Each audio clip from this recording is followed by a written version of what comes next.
தமிழ் இன்பத் தமிழ் எங்கள் உரிமை செப்பயிருக்கு வேர் என்று தமிழை உயிராக மதித்தார் பாரதிதாசன்.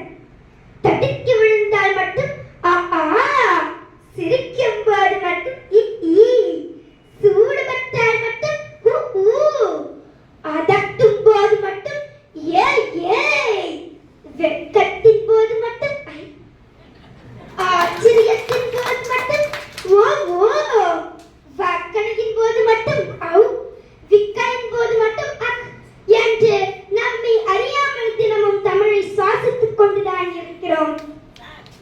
இன்னும் எம்மொழியின் சிறப்பினை விளக்கிட நாட்டுப்புற பாடல்கள் 7 வகை.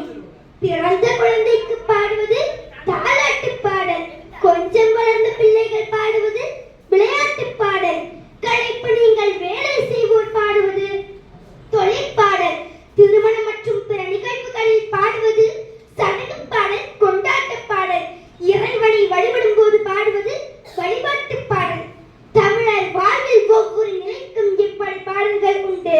எடுத்துக்காட்டாக கொழும்புல கூடாரம், உங்கம மகத்தமல்லி வியாபாரம், ஆராரோ ஆரிராரோ, கொட்டமல்லி வித்து எடுத்து உங்கம மன்மா கொலுசு பண்ணி வராராம், ஆராரோ ஆரிராரோ, மதுரையில கூடாரோ, உங்கம மல்லிகைப்பூ வியாபாரம், ஆராரோ ஆரிராரோ, மல்லிகைப்பூ வித்து எடுத்து உங்கம மாலை பண்ணி வராராம், ஆராரோ ஆரிராரோ.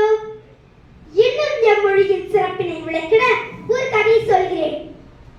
ஒரு சிறுவனோட தாத்தா அவனிடம், தம்பி, உனக்கு ஆங்கிலம் படிக்க விருப்பமா இல்ல சமஸ்கிருதம் படிக்க விருப்பமா என கேட்டார்.